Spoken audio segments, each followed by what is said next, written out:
Estamos grabando.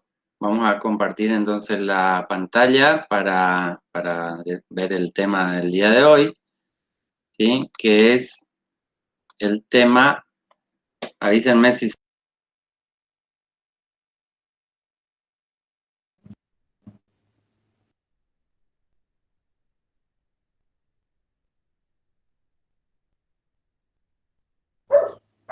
Profe, usted se mutió.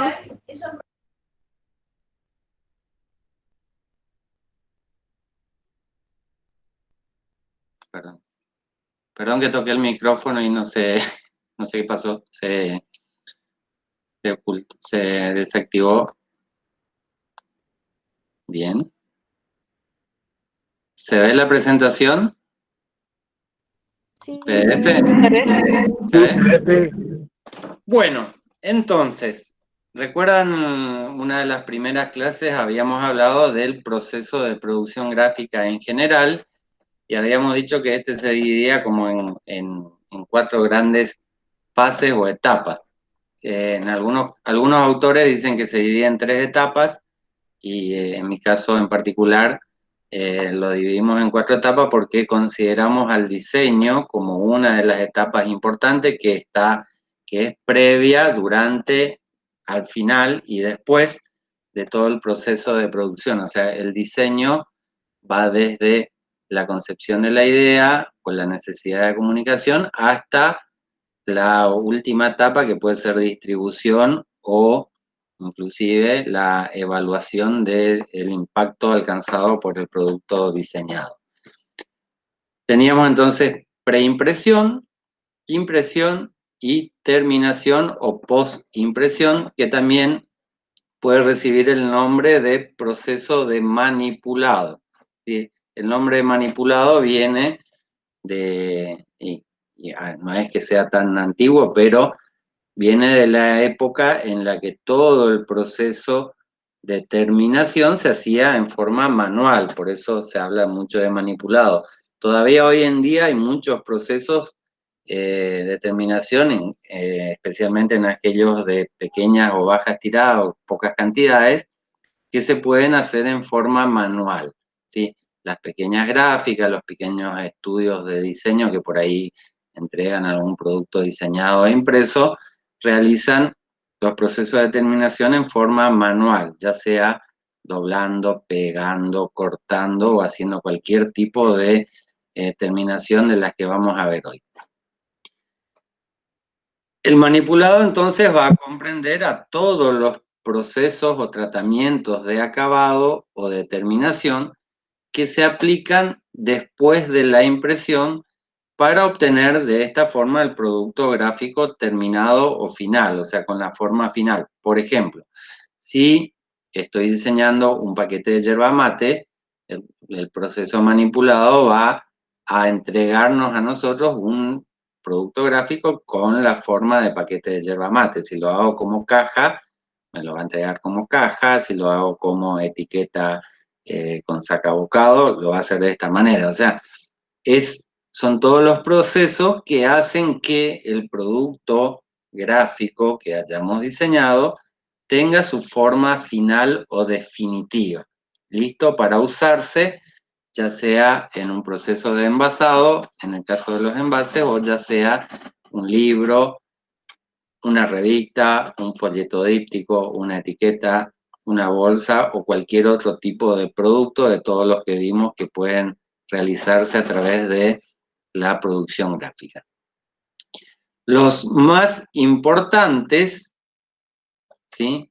O principales procesos de terminación que se suelen utilizar son los siguientes: corte o refilado, plegado, o también conocido con el nombre de doblado, los revestimientos transparentes que pueden tener la forma de laminado o de barnizado, el estampado o stamping, ¿sí? Que puede ser hot stamping o cold stamping, dependiendo si se aplica con calor o en frío. Los procesos de troquelado o sacabocado, dependiendo el tipo de matriz que se utilice. También el trazado, que se suele realizar con la misma técnica, hendido, timbrado, pegado y encuadernación. Como pueden ver, stamping o hot stamping es algo que vimos el otro día también como proceso de impresión especial, lo mismo que el timbrado. Los demás son procesos que sí o sí entran en el grupo de acciones que se realizan en la postimpresión. Vamos a ir viendo ahora o a partir de ahora cada uno de ellos y cuáles son sus características principales y cuáles son sus aplicaciones o usos. Bueno, el corte o refilado es el más común de todos los procesos de terminación que se hacen. O sea, nunca se entrega un producto o casi nunca se entrega un producto tal cual sale de la máquina impresora.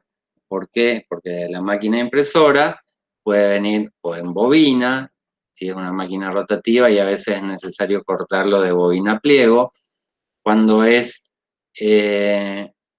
un producto que se imprime en una máquina impresora offset, por ejemplo, a pliegos, tiene el espacio que se deja para pinzas, los lugares que se dejan para las guías de corte, como la guía de registro, cuñas de control colorimétrico, densitométrico, o sea, tiene partes del pliego impreso que no se utilizan, y entonces todos estos sobrantes que tiene el pliego de papel se cortan, ¿sí? El corte generalmente se hace antes de la impresión para darle la medida al pliego de impresión, salvo caso que tengamos una máquina de pliego entero, normalmente las resmas planas que vienen y que se utilizan en imprenta, que vimos las medidas cuando vimos papel, se cortan a la medida de la máquina impresora en primer lugar, y luego, una vez impreso, se hace el corte, o también conocido con el nombre de refilado, ¿sí? A los productos gráficos que ya están impresos, ¿sí? Cuando tengo, por ejemplo, una encuadernación, un libro, generalmente también se hace un corte final una vez que ya está encuadernado para que quede a la medida final determinada, el formato determinado para el libro o revista. Y en estos casos se usan máquinas que hacen cortes trilaterales, o sea que puede cortar el frente del producto o tres lados, salvo caso el único lado que no se corta es el lado donde está encuadernado. Por eso se llama corte trilateral y existen máquinas que hacen este tipo de corte.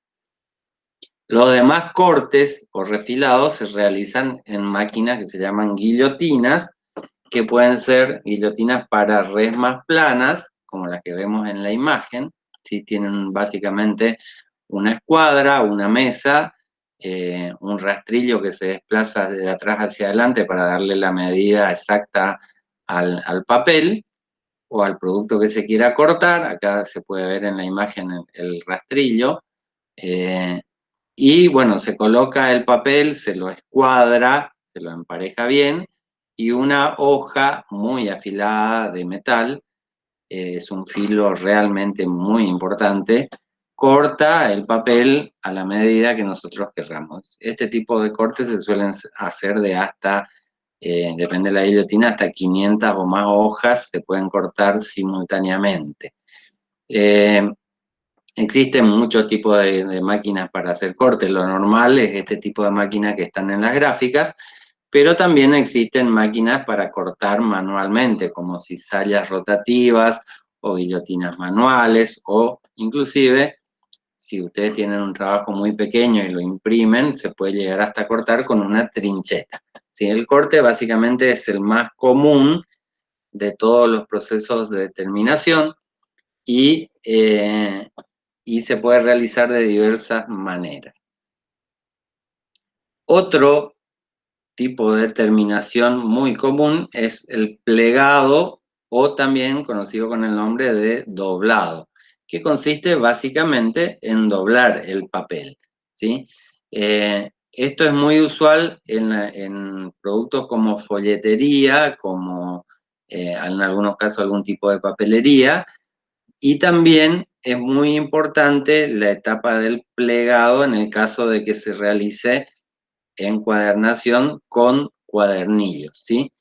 El plegado más común es el que se llama plegado en paralelo, ¿sí? Cuando yo digo plegado en paralelo es porque todos los dobleces están paralelos entre sí, que puede ser díptico, que no tenemos acá en la imagen ningún folleto díptico, pero básicamente el díptico es doblar el producto a la mitad.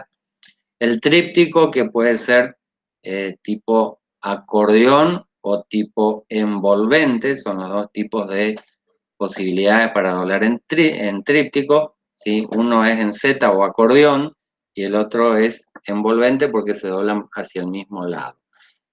Un doblado cuadríptico de 4 caras puede estar doblado en ventana o también plegado en paralelo de forma envolvente, ¿sí? O sea, hay distintas formas de plegarlo. Y por último, el doblado en cruz, que generalmente se utilizan para realizar los cuadernillos en el caso de que se vaya a encuadernar, o en algunos casos, como por ejemplo, ya no se usan prácticamente más, pero en una época se usaban mucho, de hecho se consiguen todavía, los mapas de rutas de carretera, que son, digamos, pliegos bastante grandes y que solían venir doblados en muchos dobleces, en paralelo y en cruz o combinados, para que el pliego, que es muy grande, tenga un tamaño que se pueda manejar. Bueno, lo mismo sucede con los folletos o los Z-Card, digamos, o sea, siempre que se necesite algún tipo de diseño donde el tamaño final del producto sea manipulable, o sea, la idea de hacer un folleto tríptico, díptico o cualquier tipo de doblez que se utiliza es para que el tamaño final del producto sea más pequeño y más fácil de manipular, porque si no se entregaría el pliego abierto, sin el pliego en forma plana, sin necesidad de realizar ningún tipo de doble. Bueno, los dobleces o el doblado, el proceso de doblado o plegado se realiza en máquinas denominadas dobladoras o plegadoras.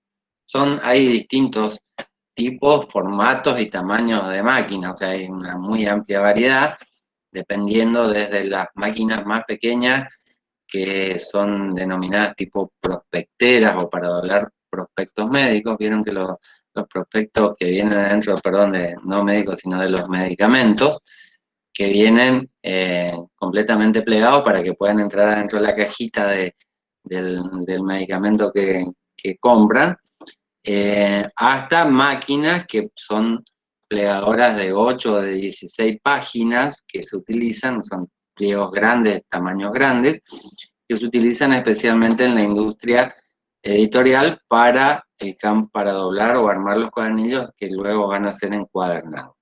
De todas maneras, el tema encuadernación es un tema que lo vamos a ver específicamente mañana y solamente encuadernación. Bueno, si son a fricción o a succión, tienen que ver con las posibilidades de tipos de papel con los que pueden trabajar. Las que son a fricción tienen como una especie de ruedita de entrada, como las impresoras de escritorio, las inkjet o láser, que arrastran o friccionan el papel y lo hacen ingresar, pero generalmente con este tipo de máquinas se suelen tener problemas con el arrastre del papel, el registro, y que pueden llevar doble pliego. Entonces, las máquinas de alta producción son máquinas que funcionan a succión, o sea, tienen una bomba de aire que por un lado sopla el papel para separarlo y por otro lado lo aspira para ingresarlo a la máquina dobladora. Y ahí los tipos de máquinas dobladoras pueden ser de tipo embudo, ¿sí? El tipo embudo es la máquina que se utiliza para máquinas, doblado de máquinas rotativas en bandas impresas. Por ejemplo, lo que veíamos cuando vimos offset, el caso del armado de los periódicos, ¿sí? Donde se intercala o se alzan todas las bobinas impresas y luego se cortan y se doblan. O sea, entonces este tipo de doblado se llama doblado tipo embudo porque la banda, que suele ser de un ancho de 60 o de 90 centímetros, se dobla al menos al medio para luego ir alzando los pliegos o distintos pliegos, o inclusive en algunos casos máquinas armadoras de bolsas, ¿sí?, que realizan este plegado tipo embudo para poder armar la bolsa, pegar, digamos, longitudinalmente, y luego se corta y se pega al fondo. Entonces, este tipo de plegadora de embudo simplemente consiste en un sistema de rodillos que hacen que el pliego que está plano, o el pliego no, perdón, la bobina que está plana, se doble en forma de un embudo.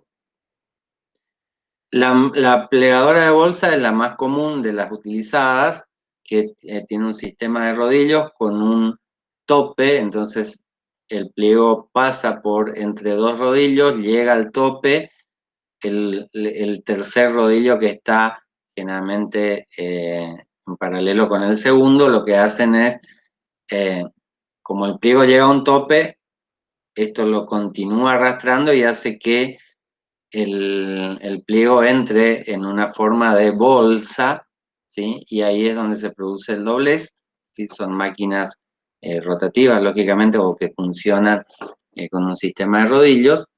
Y la otra, el otro tipo de máquina, se conoce con el nombre de plegadora de cuchillas, que no es tan utilizada y que generalmente no se utiliza solamente para doblado de trípticos, de carpetas, de tapas, de revistas, ¿sí? Revistas que se abrochan al medio o acaballado.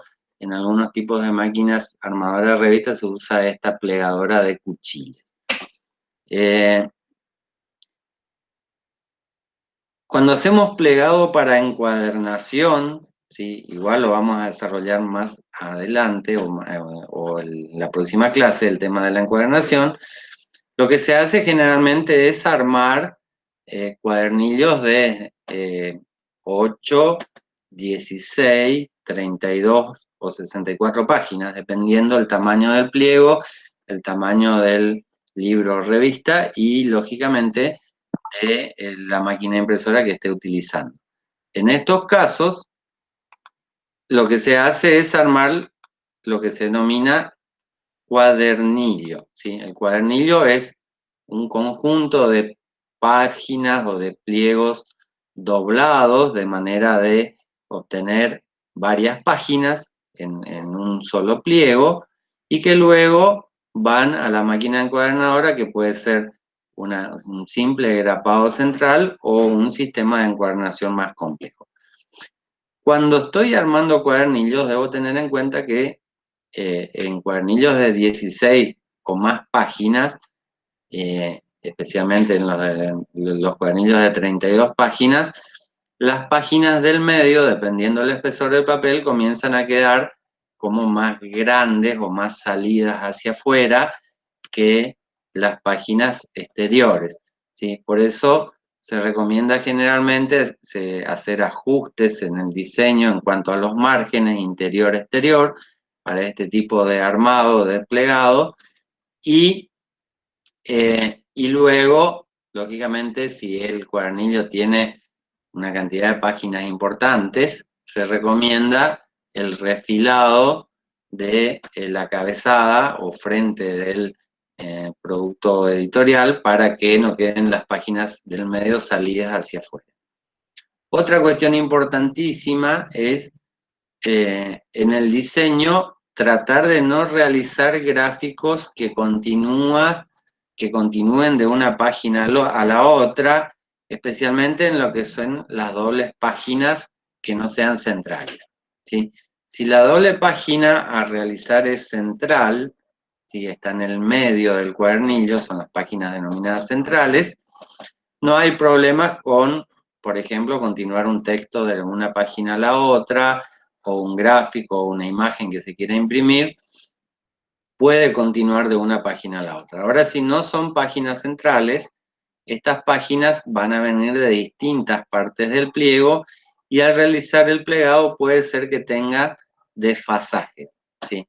Entonces, generalmente si hacen un diseño de un producto editorial o de un plegado múltiple de 16 páginas, por ejemplo, traten de no utilizar este tipo de doble páginas con imágenes que continúen desde una página a la otra, porque es algo que muy probablemente, no importa la precisión que tenga la dobladora, pueden llegar a tener problemas, ¿sí? O sea, siempre va a haber un pequeño desfasaje que, dependiendo el tipo de gráfico que uno quiera imprimir a doble página, se torna realmente un problema. Así que eso es algo que tienen que tener en cuenta a la hora de diseñar.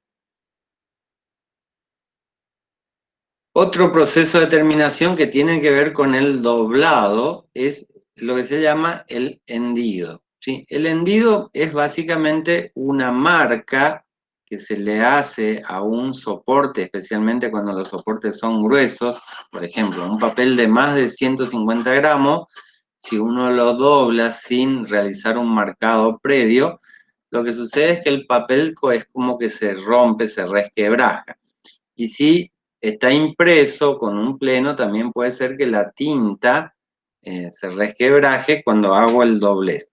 Por lo tanto, lo que se hace es un marcado que tiene la forma de una depresión, como un hendido, se le llama hendido justamente, que se hace lógicamente con un molde que hace el marcado frontal o el hendido y otro molde de contrahendido. Por lo general es una cuchilla de metal sin filo que hace o forma una pequeña depresión en el papel para, utilizando como contramolde un contrahendido, para que se puedan doblar los papeles duros, gruesos o rígidos, como por ejemplo cartón corrugado, las cartulinas de envase para poder doblarla, y eh, los papeles, por ejemplo, si hago un folleto o una carpeta contenedora en un papel de 200 a 300 gramos, necesito realizar un proceso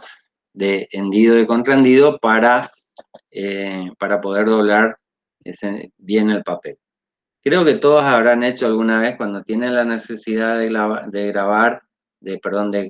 doblar un pliego de hoja de papel que sea un poco grueso, toman, no sé, una virome sin filo o una aguja sin filo, colocan una regla y le hacen como una especie de raya para que de esta manera es como que se rompen o se acomodan las fibras del papel para que tengan menor resistencia cuando se realiza el doblado. Y otra de las cosas importantes para realizar el doblado es que ahí hay que tener mucho en cuenta cuando se imprime y cuando se arma el diseño y la imposición de página, de cuál es el sentido de la fibra que tiene el papel. Si es papel, el soporte que quiero doblar, hay que pensar, el impresor, el taller gráfico que realice este tipo de trabajo, debe tener en cuenta cuál es el sentido de la fibra para que el doblado o el plegado se realice de una forma más prolija y más fácil, ¿sí? El 4 hendido se utiliza en los libros de tapa dura generalmente, o sea, pueden notar esto. Cuando tengan un libro de tapa dura a la mano, fíjense que normalmente suele tener como 4 marcas, para que son 2 para doblar el lomo y otras 2 para poder abrir la tapa, ¿sí? Y cualquier carpeta de presentación que ustedes vean, una carpeta institucional, van a encontrar que para poder doblarla tiene una marca o un trazado para poder doblarla al medio.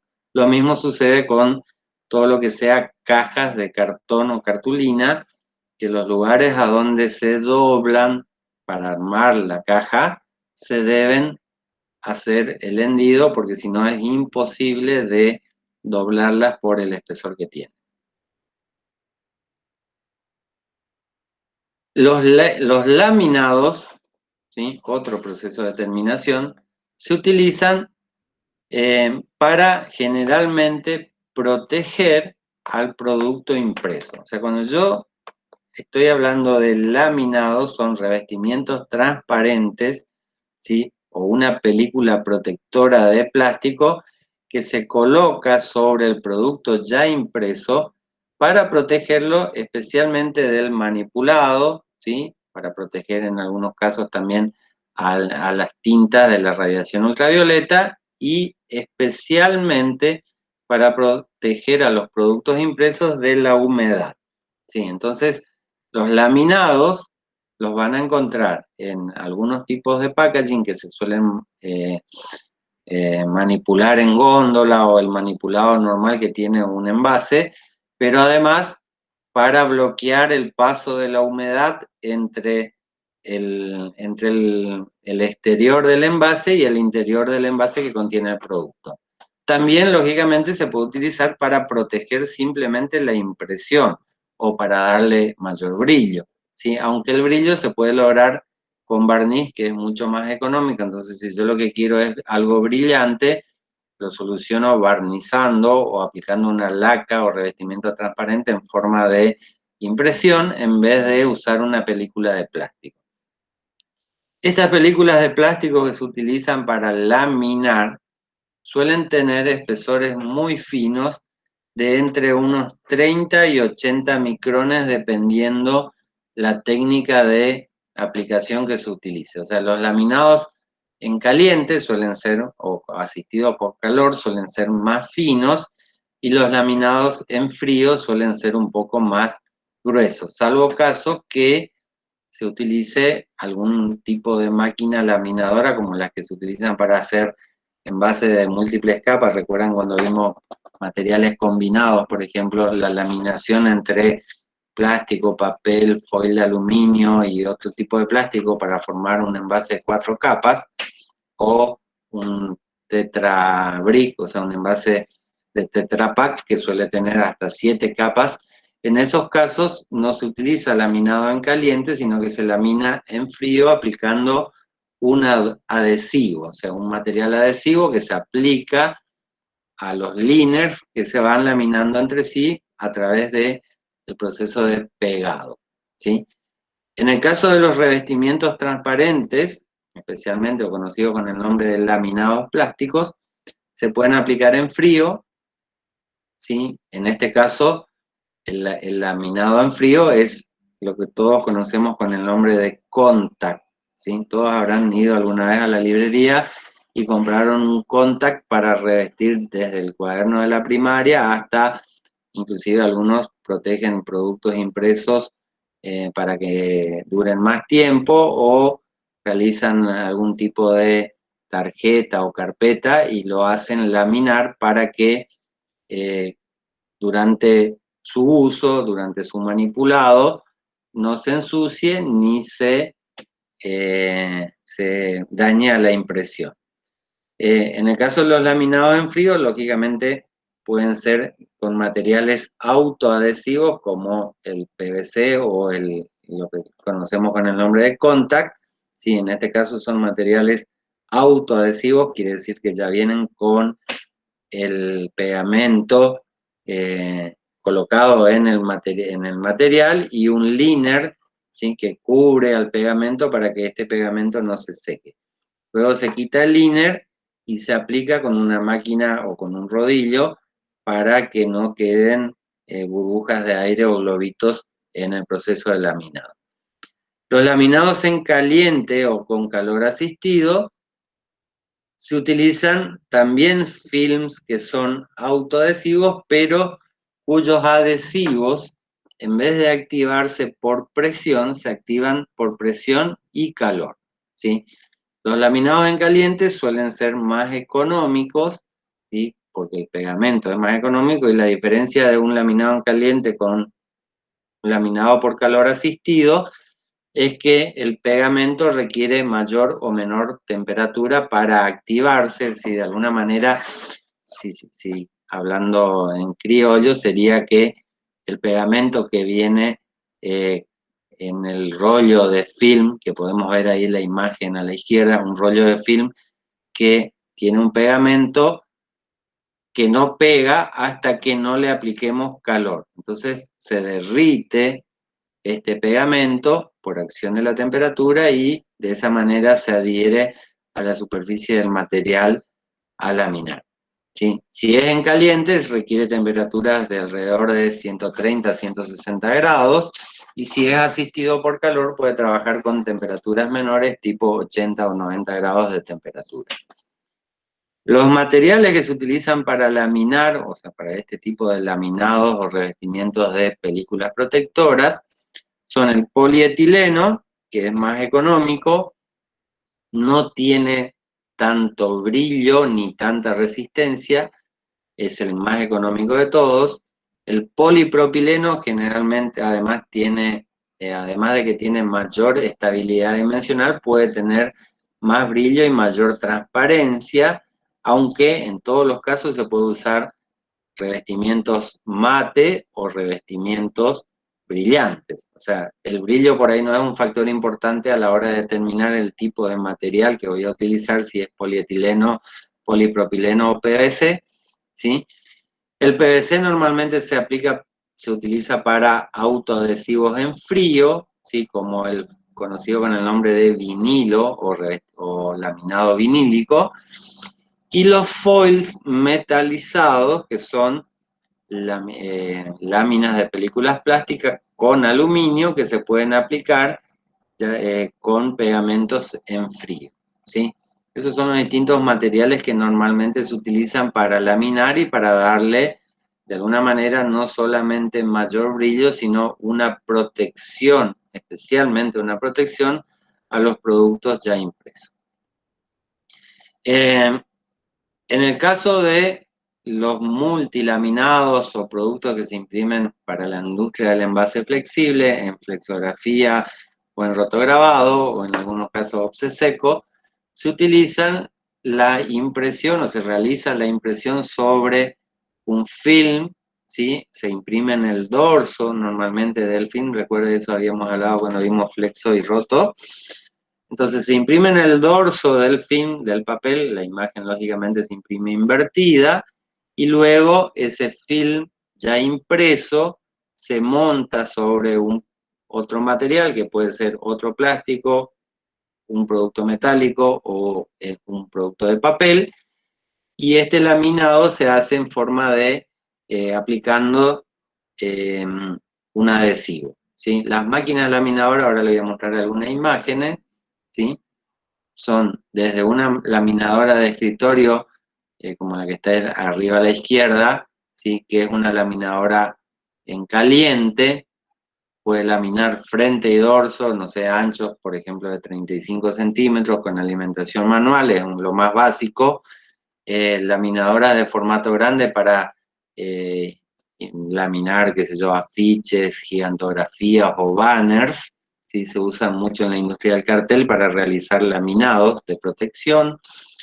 Laminadoras automáticas de pliegos, con alimentación a pliegos, como la que vemos a la derecha, y lo que tienen es justamente un sistema de alimentación automática y de corte automático para cortar el film que se lamina sobre el producto ya laminado, o máquinas laminadoras rotativas como las que se utilizan en la industria de el envase, el embalaje y los envoltorios. O sea, se imprime en rotograbado o en flexografía y luego se puede laminar ya sea el film impreso sobre un papel o cartulina u otro material u otro plástico, o sea, dos plásticos se pueden laminar también. Esto es muy común que se haga, laminar PVC con polietileno o PVC con polipropileno para darle distintas características.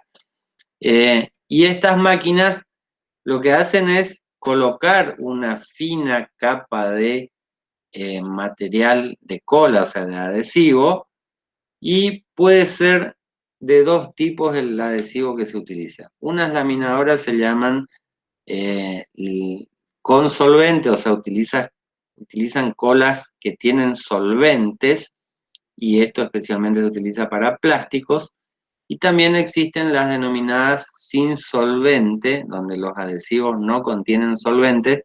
Esto es muy importante por el tema de la contaminación ambiental, cumplir normas europeas o normas para productos de exportación, donde lo que solicitan, por ejemplo, es que se utilicen o no se utilicen solventes para el envasado de productos alimenticios. Entonces, en esos casos se utilizan laminadoras libres de solvente o con adhesivos libres de solvente, que lógicamente, como todo lo que sea de menor impacto ambiental, siempre es un poco más caro.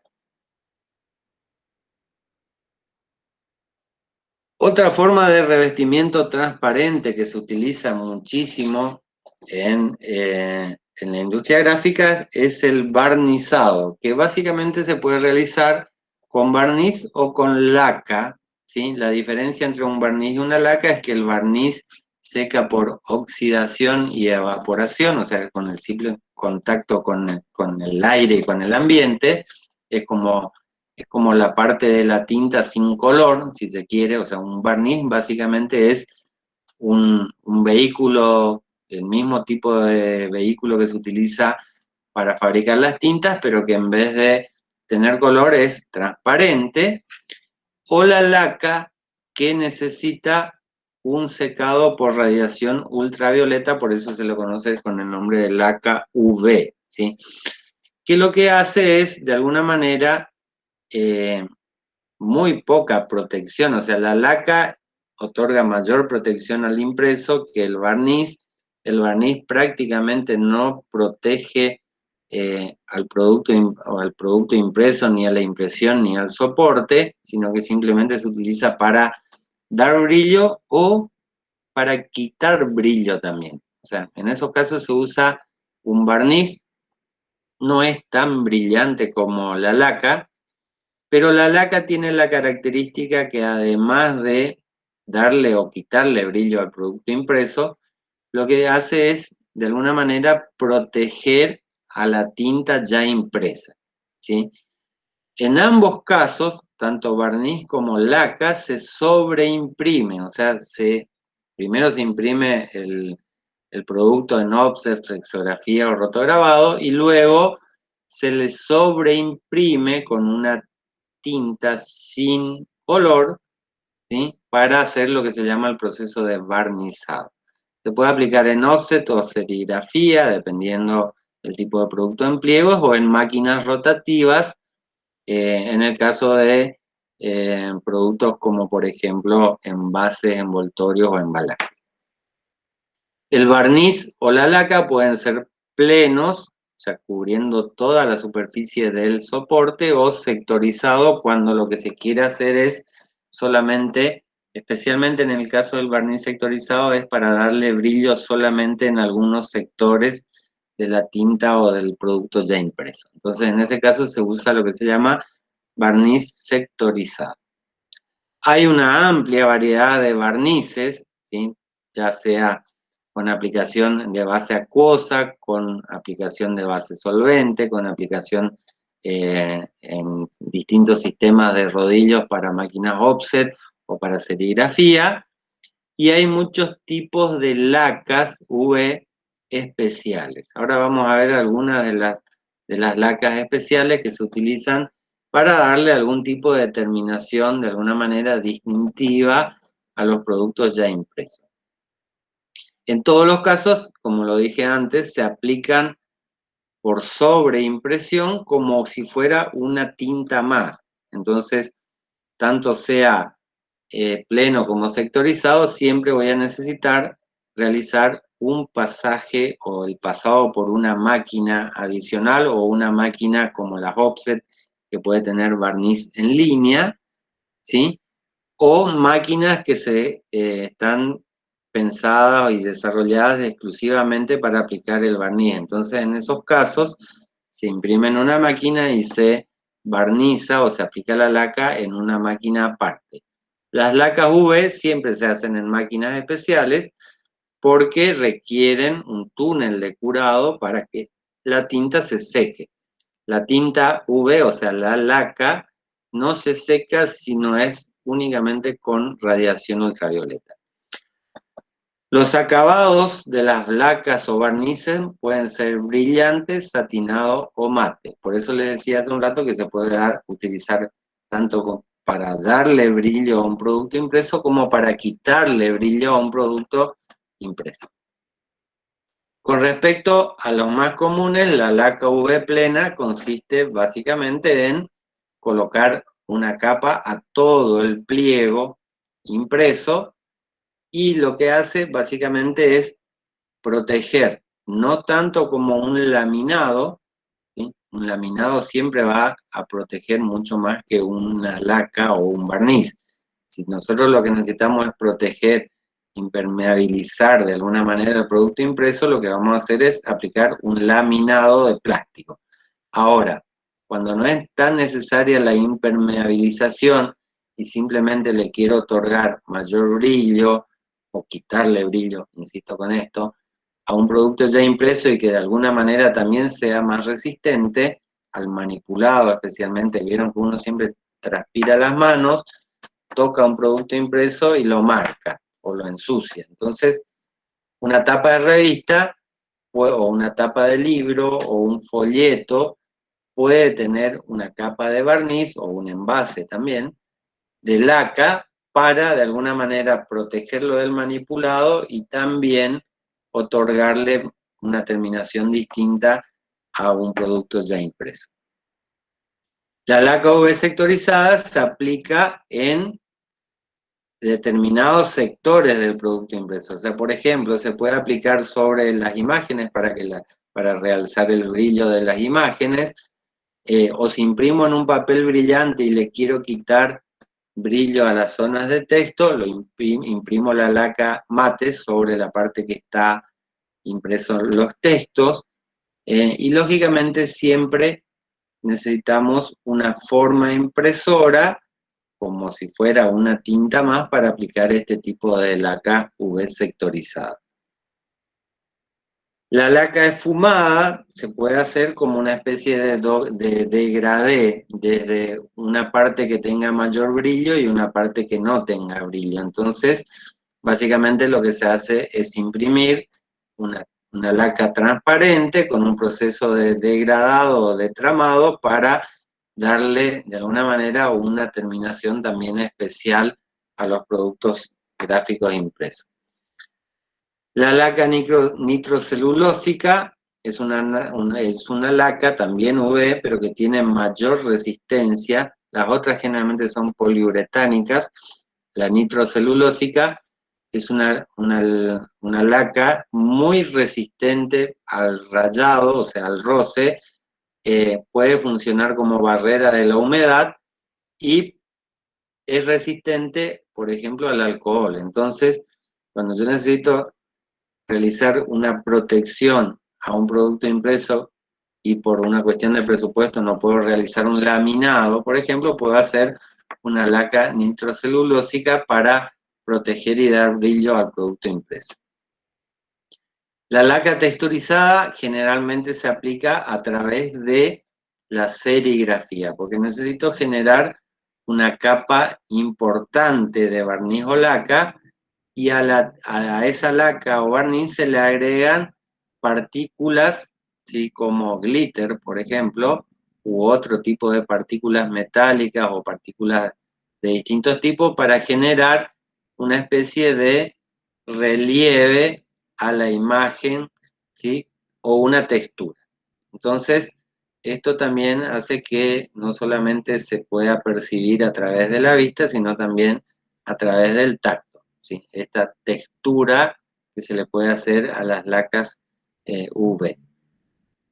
La verdad tengo un catálogo muy interesante que vamos a verlo ahora después de que terminemos el desarrollo de la exposición, pero no sé si realmente con la cámara se puede llegar a percibir como lo que se percibe a través de el tacto y la visión en vivo y en directo. La fosforescente también consiste en aplicar sobre algunos sectores de la impresión una tinta transparente, pero que se activa por acción de la luz, entonces que yo puedo tener la impresión de un texto en color verde o rojo o amarillo o de cualquier color, le agrego una laca fosforescente encima y cuando no hay luz, ¿sí? Cuando no hay luz a la noche, se ilumina por acción de la radiación ultravioleta, así como los materiales fosforescentes o fluorescentes comunes que se encienden de alguna manera o se autoiluminan por acción de la radiación ultravioleta, que es luz no visible. La laca blister, ¿sí? Bueno, se utiliza justamente para laminados donde se requiere el pegado de un producto con el PVC, especialmente en lo que tiene que ver para barnizar pliegos que luego se adhieren o se pegan a un blister de plástico. Lo que tiene la laca de blister es que genera una misma compatibilidad de material entre el material del blister y el material de la laca para que entre ellos no haya incompatibilidad y se pegue, básicamente.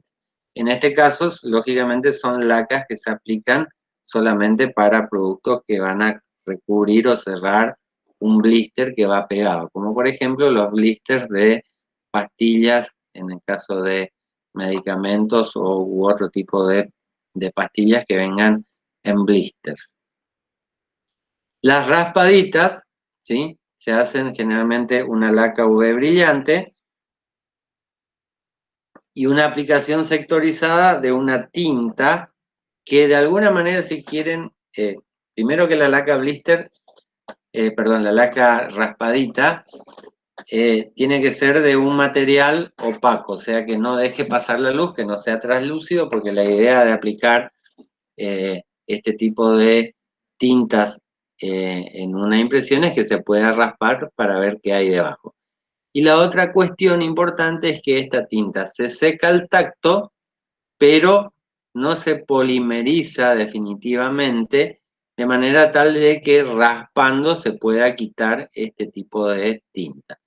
Esto se puede hacer con una laca del tipo de color plateado o dorado, como para fabricar las conocidas con el nombre de raspaditas. También se pueden aplicar sobre plásticos, ¿sí?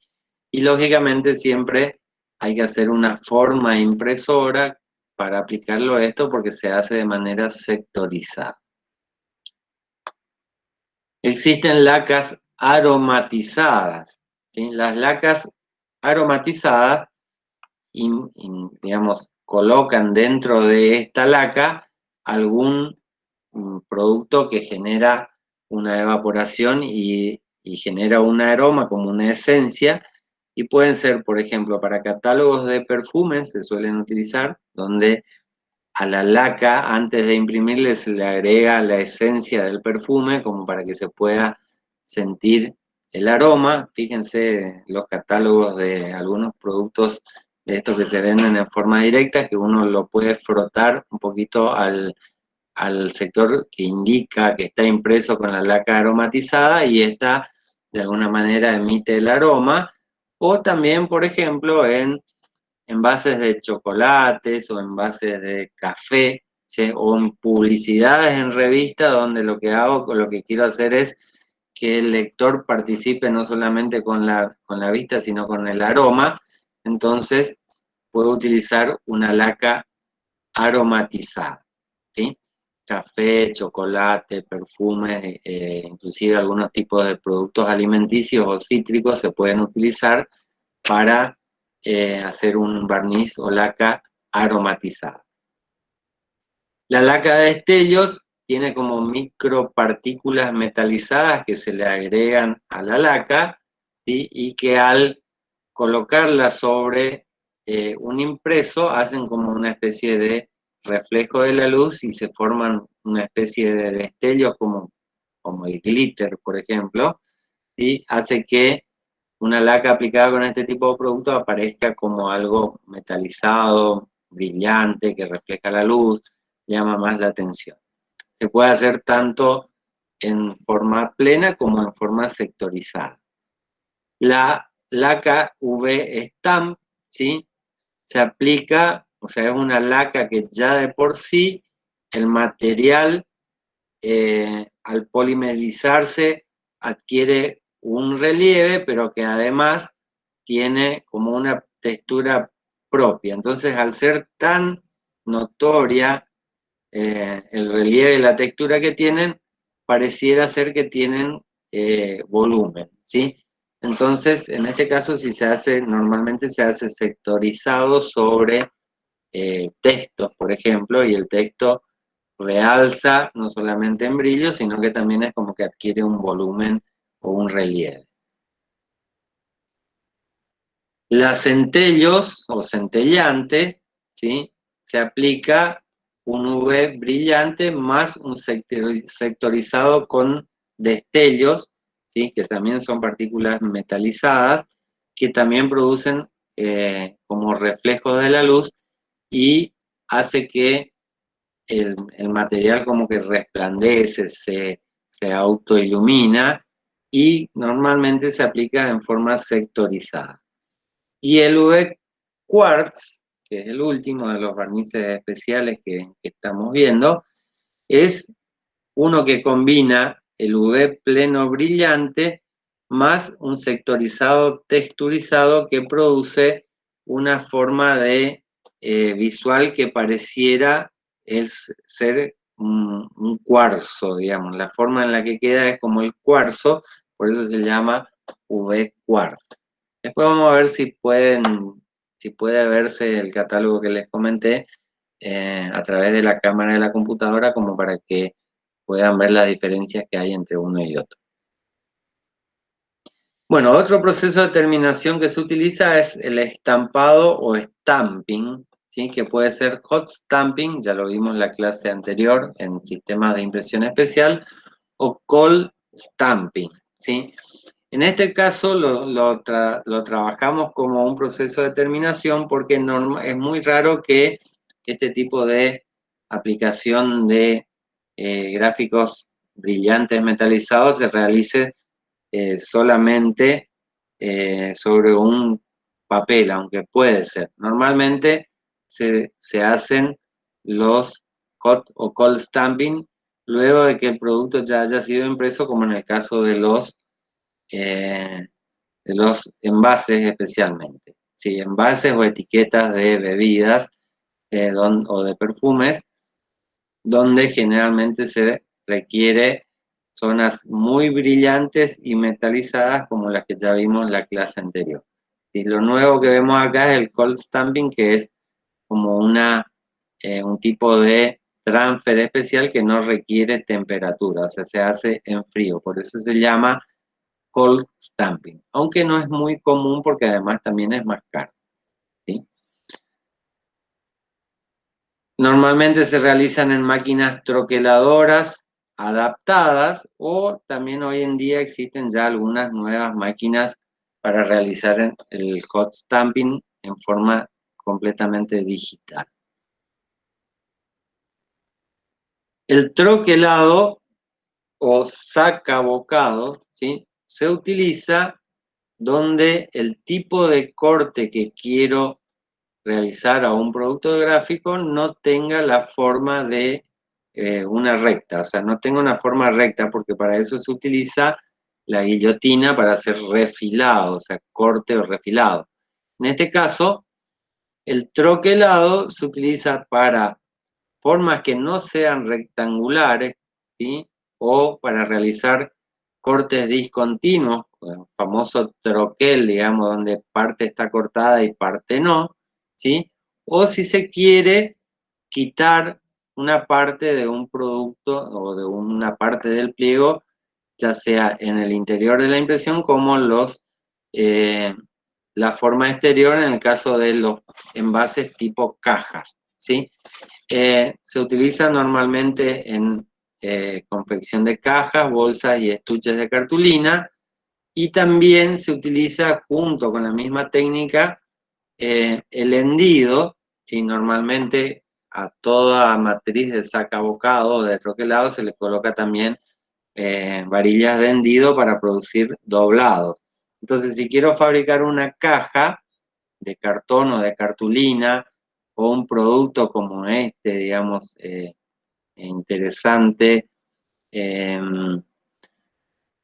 carta de un restaurante que tiene la forma de la tipografía con sacabocados, ¿sí? O productos como estos, donde se requiere sacabocados circulares para armar envases, cajas, o libros que tengan una forma determinada, ¿sí? En todos estos casos se utiliza la técnica del troquelado o también conocido con el nombre de sacabocado, ¿sí? Lógicamente, para poder realizarlo se necesita una matriz, ¿sí? La matriz es un taco de madera normalmente que tiene unas varillas. Hay distintos tipos de varilla: varilla de corte, varilla de trazado, varilla de hendido, ¿sí? Y con todas estas se arma una matriz que tenga la forma del sacabocado que quiero realizar, y luego pueden ser, por ejemplo, para hacer etiquetas circulares, se pueden utilizar este tipo de sacabocados con formas circulares. Siempre y cuando el corte no sea exterior y recto, voy a necesitar utilizar una matriz de sacabocado para realizar cortes con distintas formas, plegados, etcétera, como para armar una caja, ¿sí? Máquinas hay de distintos tipos, desde máquinas de alimentación manual tipo mandíbula o balancines, o máquinas completamente automáticas, ya sean plano con cilindro, que pueden realizar muchas cantidades eh, de sacabocados en muy poco tiempo, o sea, a altas velocidades. También, lógicamente, cuando se quita el resto del material que queda por fuera del sacabocado, a ese proceso se le llama descartonado, o sea, que quitar el excedente por fuera de la matriz para darle la forma a una caja, por ejemplo. El último que vamos a ver hoy, proceso de terminación, es el pegado, ¿sí? El pegado se utiliza especialmente en packaging para la realización de bolsas, cajas o paquetes, y también en la colocación de etiquetas, o sea, etiquetado, siempre y cuando esa etiqueta se coloque con pegamento y no sean etiquetas autoadhesivas, ¿sí? Se realiza en máquinas pegadoras automáticas o semiautomáticas, y también se pueden realizar en algunos casos en pequeñas cantidades en forma manual, ¿sí? Algunas máquinas pueden realizar solamente el pegado longitudinal, o también conocido con el nombre de pegado lateral, y en otros casos hay máquinas que pegan tanto lateral, ¿sí?, como el fondo. En el caso, por ejemplo, de las armadoras de bolsas, donde la parte de arriba de la bolsa queda abierta para poder envasar, se hace el pegado lateral y fondo, ¿sí? También hay algunos casos que se hace solamente el pegado lateral o longitudinal y se arma un tubo y luego en la máquina envasadora se pega el fondo. Y en el caso de las cajas, pueden ser con armado de fondo automático, con o sin pegado, o con pegado. Ahí hay varios tipos de pegado que pueden ser 4 puntas, 5 puntas, 2 puntas, digamos la cantidad de lugares o puntos donde se haga el pegado. Se puede utilizar cola vinílica si es papel, ¿sí? Hay adhesivos especiales para plástico en el caso que sean laminados plásticos, o hot melt, también conocida como cola en caliente, ¿sí? El hot melt se aplica especialmente cuando se quiere pegar productos plásticos o laminados, porque hay como una especie de, o sea, ya que el pegamento se derrite, se pega y luego se enfría y prácticamente hay que romper el pegamento para poder despegarlo, es un tipo de pegamento mucho más resistente que el pegado en frío. Ahora, si quiero solamente pegar papel, utilizando colas para papel es suficiente y no hay necesidad de utilizar hot melt. El hot melt es mucho más caro, tanto el material que se utiliza, ¿sí? El hot melt es una cola que viene rígida, si se quiere hay que calentarla y luego se coloca a través de un pico inyector de cola caliente. Entonces el equipamiento, la maquinaria que se utiliza para pegar con hot melt es cara, y además también el pegamento es mucho más caro. Entonces termina siendo el hot melt un sistema de pegado más caro que el sistema de pegado en frío. Bueno, hasta acá entonces la presentación, ¿sí? Ahora vamos a pasar a una etapa de consultas, preguntas que quieran hacer respecto de cualquiera de estos procesos de determinación que estuvimos viendo.